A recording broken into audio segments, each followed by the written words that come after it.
রথের চাকা গড়াতেই শুরু হয়েছে দিন গোনা। আর কয়েক মাস পরই দুর্গাপুজোয় মাতবে বাঙালি। রবিবার দুর্গাপুজোর খুঁটি পুজোর আয়োজন করল বেলগাছিয়া কেন্দ্রীয় সর্বজনীন দুর্গোৎসব কমিটি। মাসির বাড়ি গেছেন জগন্নাথ, বলরাম, সুভদ্রা। রথের চাকা গড়াতেই শুরু হয়েছে দিন গোনা। আর 3 মাসও বাকি নেই, দুর্গাপুজোয় মাতবে বাঙালি। রবিবার দুর্গাপুজোর খুঁটি পুজোর আয়োজন করল বেলগাছিয়া কেন্দ্রীয় সর্বজনীন দুর্গোৎসব কমিটি। এবছর 99 বছরে পা দিল তাদের পুজো। আমাদের বেলগাছিয়া সর্বজনীন দুর্গোৎসবের আজকে 99তম বর্ষে পৌঁছেছে এবং সবচেয়ে আনন্দের বিষয় যেটা, এই খুঁটি পুজোটা দিয়েই কিন্তু আমাদের ভেতর আলোড়ন শুরু হয়ে গেছে যে মা আসছেন। এবছর বেলগাছিয়ার এই পুজোর মূল থিম হলো সাবেকিয়ানা। প্যান্ডেল জুড়ে থাকবে সুতোর কাজ। এবারে যেটা হচ্ছে, প্যান্ডেলের ভেতরে সুতোর দড়ি দিয়ে মেদিনীপুরের প্রচুর শিল্পী আমাদের এখানে কাজ করবে। সেই সুতোর দড়ি দিয়ে তাদের হ্যান্ডিক্রাফট আমাদের প্যান্ডেলের ভেতরে ফুটিয়ে তুলবে। আবেগীর মিলন উৎসব আজকের দিনটা, এই খুঁটি পুজো। এদিন নাচে গানে হুল্লোড়ে হলো পুজোর শুভ সূচনা। জয়ন্ত পালের রিপোর্ট, এবিপি আনন্দ, কলকাতা। অভিষেক বন্দ্যোপাধ্যায়ের সাংসদ অফিস ভাঙায় আপাতত স্থিতাবস্থা জারি করল কলকাতা হাইকোর্ট। অর্থাৎ পরবর্তী নির্দেশ না দেওয়া পর্যন্ত চালানো যাবে না বুলডোজার। ভবন ভাঙার আড়ালে আসলে চলছে চুরি। পুলিশ ও বিজেপির একাংশকে নিশানা করে আক্রমণ শানালেন অভিষেক বন্দ্যোপাধ্যায়। চোর তো লোককে চোরই ভাববে বলে পাল্টা কটাক্ষ করেছেন সুকান্ত মজুমদার।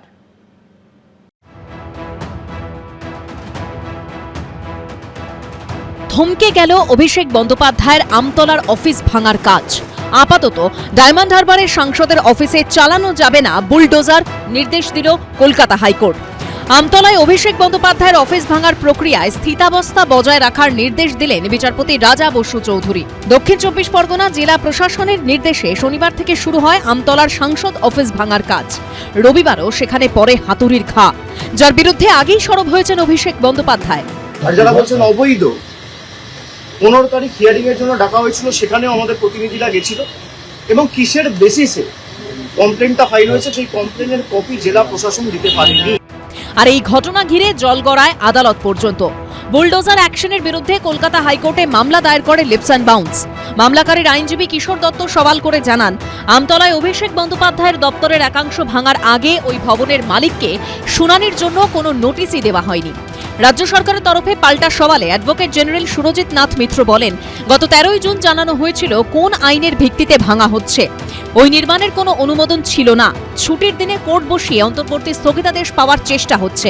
লিপস অ্যান্ড বাউন্সের আইনজীবী পাল্টা সওয়াল করেন, পর্যাপ্ত সময় না দিয়েই ভবন ভাঙার কাজ শুরু করা হয়েছে। এত তাড়াহুড়োর কি ছিল? বিচারপতি রাজা বসু চৌধুরী দক্ষিণ 24 পরগনা জেলা পরিষদের আইনজীবীর কাছে জানতে চান, ভবন ভাঙার কোনো নির্দেশের কপি দেওয়া হয়েছিল কিনা। জবাবে জেলা পরিষদের আইনজীবী বলেন, কোনো অনুমতি ছাড়াই ওই ভবনে 6.5 মিটারের বেশি উঁচু নির্মাণ করা হয়, যা বেআইনি। শেষ পর্যন্ত সব দিক খতিয়ে দেখে আমতলার ভবন ভাঙার উপর 31 জুলাই পর্যন্ত স্থিতাবস্থা বজায় রাখার কথা বলেন বিচারপতি রাজা বসু চৌধুরী। অর্থাৎ হাইকোর্টের পরবর্তী নির্দেশ না পাওয়া পর্যন্ত সেখানে নতুন করে কিছু করা যাবে না। সাময়িক স্টে অর্ডার, নেক্সট ডেটে এটা শুরু হয়ে যাবে। আমি আশা করি বিচার ব্যবস্থার উপর আমার ভরসা আছে। ওয়েস্ট বেঙ্গল পঞ্চায়েত অ্যাক্ট অনুযায়ী এটা হচ্ছে পুরো বেআইনি বিল্ডিং। আর অভিষেক ব্যানার্জির এত জ্বালা কিসের? ওইটা তো ওর জমি নয়, এটা ওর বাপের জমি। এদিকে রবিবার অভিষেক বন্দ্যোপাধ্যায়ের আমতলার অফিসের সামনে দেখা যায় আসবাবপত্রে বোঝাই হয়ে গেছে ট্রাকের পর ট্রাক। যে অভিষেক বন্দ্যোপাধ্যায়ের তরফ থেকে যা বলা হচ্ছে সেটাই এখনো পর্যন্ত নিশ্চয়ই যুক্তিগ্রাহ্য। যারা ভাঙার ক্ষেত্রে যতটা তৎপরতা দেখালেন, তারা তার সাপোর্টে যে নথি বা ডকুমেন্টস বা প্রামাণ্য, তো সেগুলো নিশ্চয়ই তারা আজকে কোর্টে দেখাতে, তার থেকে অভিষেক বন্দ্যোপাধ্যায় যুক্তি শক্তিশালী ছিল, সেই কারণেই কোর্ট আপাতত স্টে করে দিয়েছে। যদি বেআইনি থাকে তাহলে অ্যাডমিনিস্ট্রেশন তার ব্যবস্থা নিয়েছে, এবার তারপরে কোর্টে গেছে। এবার এটা এখন যখন কোর্টে গেছে, এটা কোর্টের বিষয়। কোর্টের বিষয়ে তো আমরা আলাদা করে কিছু বলতে পারি না। কোর্ট যা রায় দেবে সেটাকেই মান্যতা দেওয়া হবে। অভিষেক বন্দ্যোপাধ্যায়ের ছবি দেওয়া বিভিন্ন জিনিস থেকে শুরু করে গাদা গাদা শাড়ি, ধুতি ভরা হয়েছে পরপর বস্তায়। একই সঙ্গে রয়েছে পেটি পেটি নথি। অভিষেক বন্দ্যোপাধ্যায়ের অফিস থেকে বিভিন্ন রকমের যে ফার্নিচার সেগুলোকে একেবারে এখান থেকে বাইরে বার করে নিয়ে যাওয়া হয়। পাশাপাশি এখানে দেখতে পাচ্ছি যে অভিষেক বন্দ্যোপাধ্যায়ের এই যে অফিস রয়েছে আমতলা, সেখান থেকে হচ্ছে কিন্তু বিভিন্ন যন্ত্রপাতি বার করা হচ্ছে। যেমন এই যে যন্ত্রপাতি নিয়ে যাওয়া হচ্ছে এখানে, এবং দেখা যাচ্ছে একটা ইকুইপমেন্ট র্যাক এখানে রয়েছে, যেটা হচ্ছে ফাইবার টার্মিনাল এর ওপরে গোয়াটা চলে, সেই ইকুইপমেন্ট র্যাক এটা কিন্তু অভিষেক বন্দ্যোপাধ্যায়ের আমতলার অফিসে, সেটাও একেবারে যে তার কানেকশন সেই সবটা কেটে এখান থেকে নিয়ে যাওয়া হচ্ছে। আর এই ঘটনাকে হাতিয়ার করে সমাজ মাধ্যমে আক্রমণ শানালেন অভিষেক বন্দ্যোপাধ্যায়। ডায়মন্ড হারবারের সাংসদ তাঁর আমতলার অফিসের একটি ভিডিও ফেসবুকে পোস্ট করে লেখেন, ভিডিওতে স্পষ্ট দেখা যাচ্ছে পশ্চিমবঙ্গ পুলিশ বিজেপির দুষ্কৃতীদের সঙ্গে মিলে ট্রাঙ্ক ভর্তি করে ল্যাপটপ, প্রিন্টার, গুরুত্বপূর্ণ নথিপত্র, টেবিল, চেয়ার সহ যাবতীয় জিনিস নিয়ে যাচ্ছে। এটা কোনো ভাঙচুরের অভিযান ছিল না, এটা আসলে পুলিশের পোশাকে সংঘটিত চুরি, যা আইনের শাসনের প্রতি চরম অবমাননা। অথচ বিষয়টি এখনো হাইকোর্টের বিচারাধীন। রাজ্য পুলিশের বিরুদ্ধে চুরির অভিযোগ করছেন, কারণ হচ্ছে উনি চুরি জিনিসটা ভালো বোঝেন। চুরি সম্পর্কে ওনার পিএইচডি করা আছে, অন্য কিছুতে ডিগ্রি না থাকুক, যে যেরকম সেরকম লোককে ভাবে, চোর লোককে চোরই ভাববে। তবে আপাতত কলকাতা হাইকোর্টের নির্দেশে বন্ধ রাখা হয়েছে আমতলার অফিস ভাঙার কাজ। পার্থপ্রতিম ঘোষ, সন্দীপ সরকার, অনির্বাণ বিশ্বাসের report, ABP Ananda. Leaps and বাউন্সের নামে নথিভুক্ত জমিতে কিভাবে অভিষেক বন্দ্যোপাধ্যায়ের সাংসদ অফিস, ওই সংস্থার সঙ্গে কি যোগ ডায়মন্ড হারবারের তৃণমূল সাংসদের? আমতলায় বুলডোজার কাণ্ডে প্রশ্ন তুলল বিজেপি, পাল্টা জবাব এসেছে কালীঘাট তৃণমূলের তরফে।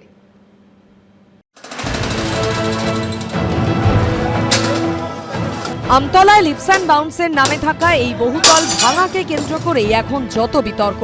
এখানেই রয়েছে অভিষেক বন্দ্যোপাধ্যায়ের সাংসদ কার্যালয়, যা কাগজে কলমে নথিভুক্ত লিপস অ্যান্ড বাউন্সের নামে। সেই ভবনে বুলডোজার চলতেই আইনের দরজায় কড়া নাড়ল ওই সংস্থা, আর যার থেকে আরও একবার স্পষ্ট হয়ে গেল লিপস অ্যান্ড বাউন্সের সঙ্গে অভিষেক বন্দ্যোপাধ্যায়ের যোগ।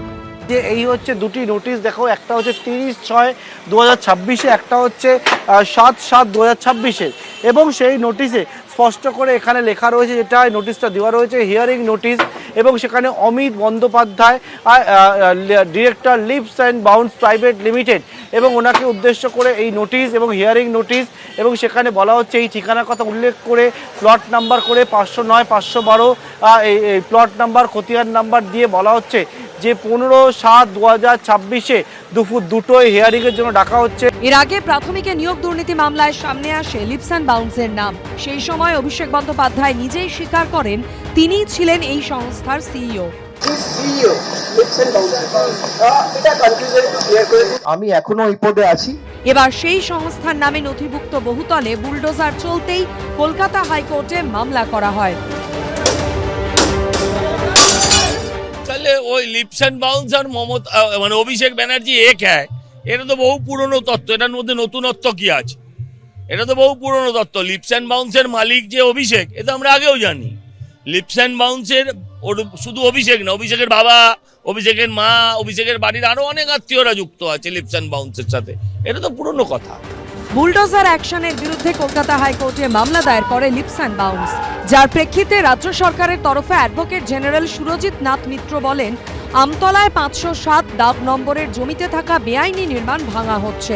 লিপস অ্যান্ড বাউন্স কিনেছে তার আশপাশের 509, 512 দাগ নম্বরের জমি, ফলে ওরা এই মামলা করতেই পারে না। মামলাকারীর আইনজীবী কিশোর দত্ত পাল্টা সওয়াল করেন, যদি তাই হয় তাহলে কোন প্রেক্ষিতে লিপস অ্যান্ড বাউন্সের নামে নোটিশ দেওয়া হলো? দক্ষিণ 24 পরগনা জেলা পরিষদের আইনজীবী জবাবে বলেন, সুশান্ত মণ্ডল নামে এক ব্যক্তির অভিযোগের প্রেক্ষিতে তাদের এক্সিকিউটিভ ইঞ্জিনিয়ার সেখানে অনুসন্ধান করে দেখেন ওই ভবনেই ডায়মন্ড হারবারের সাংসদের অফিসের নামে বেআইনি নির্মাণ করা হয়েছে। রাজ্য সরকারের আইনজীবী হিসেবে অ্যাডভোকেট জেনারেল সওয়াল করেন, যেহেতু নিয়োগ দুর্নীতি মামলায় লিপস অ্যান্ড বাউন্সের বিরুদ্ধে ইডি তদন্ত করছে, তাই এক্ষেত্রে ইডির বক্তব্যও শোনা উচিত। যে পার্টি অফিস তাহলে এখানে এই দলে পশ্চিমবাংলা সারা ভারতবর্ষ যে যত পার্টি অফিস আছে, তাহলে সবার বিল্ডিং প্ল্যান, আইনমতো স্যাংশন সবকিছু আছে কিনা, কোনো ডেভিয়েশন আছে কিনা চেক করা হতো।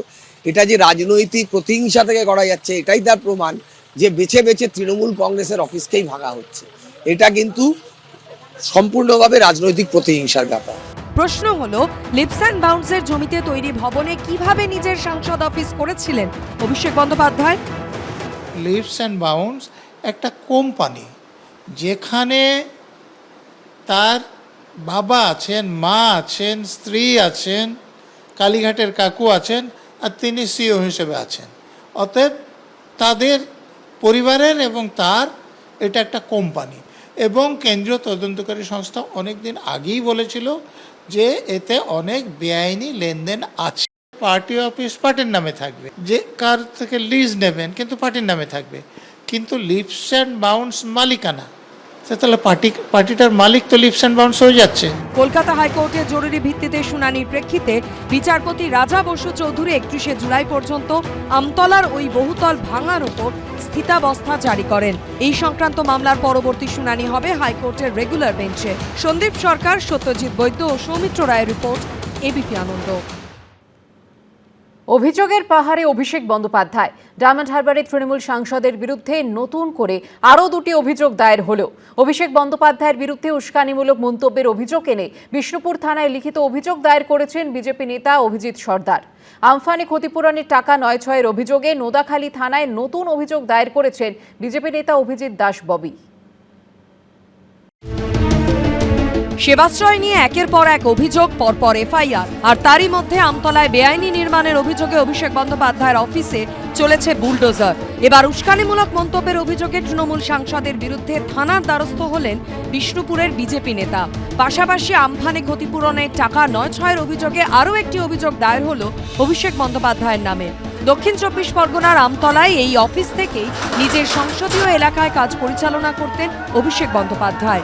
বেআইনি নির্মাণের অভিযোগে শনিবার এই অফিস ভাঙতে শুরু করে প্রশাসন, যে প্রসঙ্গে বিজেপির একাংশের বিরুদ্ধে তাণ্ডব চালানোর অভিযোগ তুলে হুঁশিয়ারি দেন অভিষেক বন্দ্যোপাধ্যায়। বিজেপির নেতারা বিজেপির ঝান্ডা নিয়ে গেরুয়া ভেট্টি মাথায় বেঁধে গেরুয়া উত্তরীয় পরে মুখ ঢেকে সেই পার্টি অফিসে ঢুকে তাণ্ডব লীলা চালিয়েছে। এই সব ভিডিও আমাদের কাছে রয়েছে, সুপ্রিম কোর্ট অব্দি আমরা যাব। ভিডিওয় যাদের দেখা গেছে তারা কেউ কিন্তু বাঁচবেন না। এই মন্তব্যের প্রেক্ষিতে বিষ্ণুপুর থানায় লিখিত অভিযোগ দায়ের করেছেন বিজেপি নেতা অভিজিৎ সর্দার। যেভাবে সাধারণ মানুষ থেকে পার্টি কর্মী এবং ওখানে যারা উপস্থিত ছিল তাদের প্রত্যেকের বিরুদ্ধে হুমকি দেওয়ার ফলে তাদের যে পরবর্তী সময়ে যদি কোনো বিপদ হয় তার জন্য উনি দায়ী থাকবেন, এটাই আমরা অ্যাডমিনিস্ট্রেটরকে বলে দিলাম।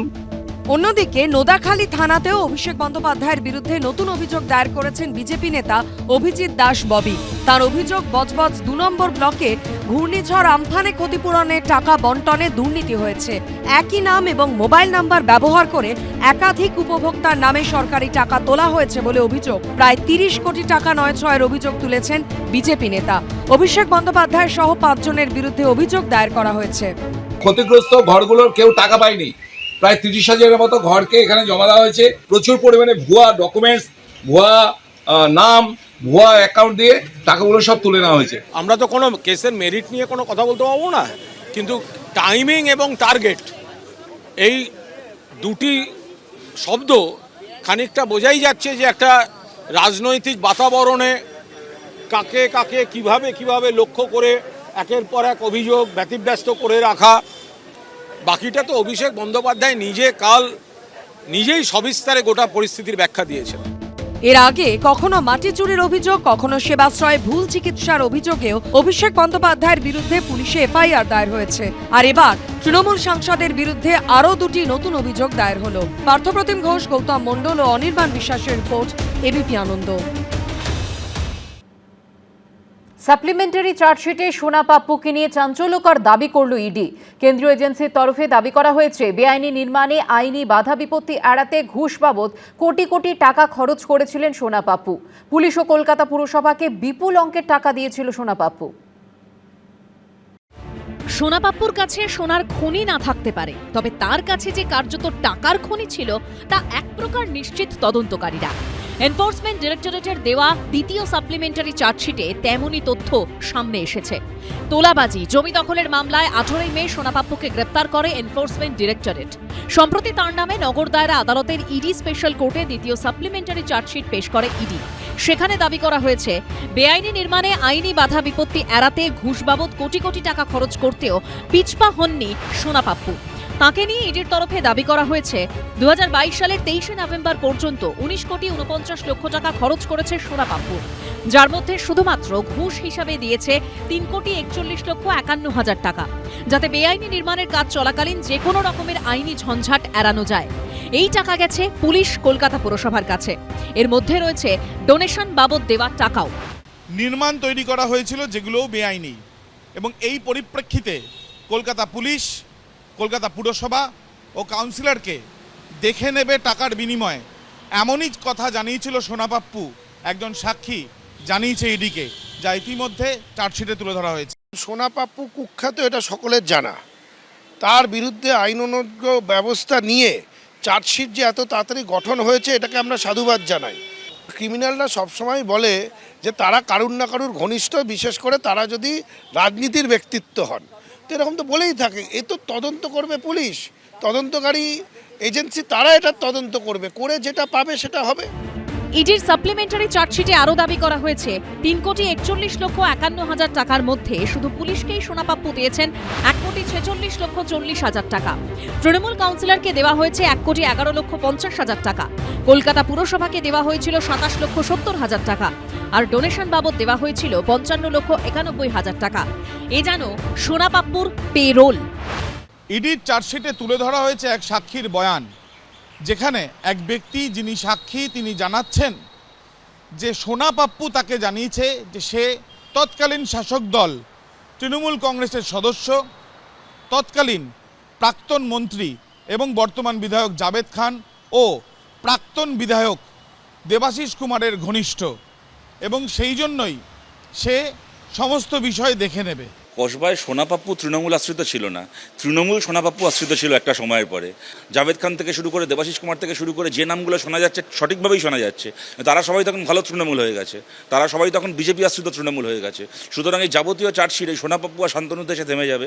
এই সময় 91 নম্বর ওয়ার্ডে 5টা ইললিগাল কনস্ট্রাকশন সোনা পাপ্পুর লোকেরা এই সময় চালিয়ে যাচ্ছে, রাজ্যের এখন বিজেপি সরকার তাও। সুতরাং এরকমভাবে যদি ক্রিমিনালরা 15 বছর ধরে এই কাজগুলো করার পরে এখন রাতারাতি ভালো তৃণমূল হয়ে যায়, তাহলে মানুষ কোথায় যাবে? শুধু বিপুল টাকা ঘুষ হিসেবে দেওয়াই নয়, ইডির সাপ্লিমেন্টারি চার্জশিটে আরও যে দাবি করা হয়েছে তা হলো প্রভাবশালীদের নাম নিয়ে আশ্বাস দিতেন সোনা পাপ্পু। কোনো নথি ছাড়াই হস্তান্তর করা হয়েছে বেআইনিভাবে তৈরি হওয়া ফ্ল্যাট। বিক্রির সময় রেজিস্ট্রেশন পর্যন্ত করা হয়নি। দেবাশিস কুমার হোক বা অন্য কারো উনি কাছের হোক, এই সোনা পাপ্পু নামের মধ্যেই সোনা, সবাই সোনা মোনা করেই রাখতো তাকে, আর যে পয়সা দেয় তাকে তো সবাই সোনা মোনা করেই রাখবে।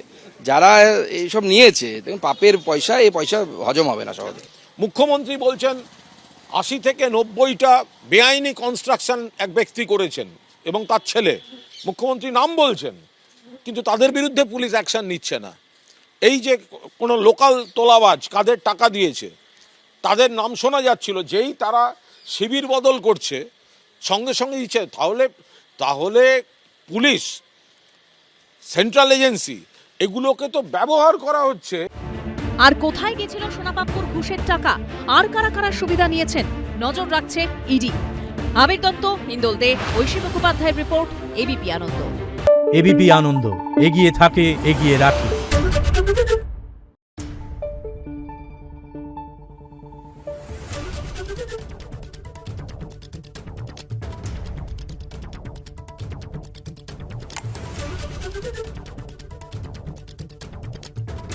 Thank you.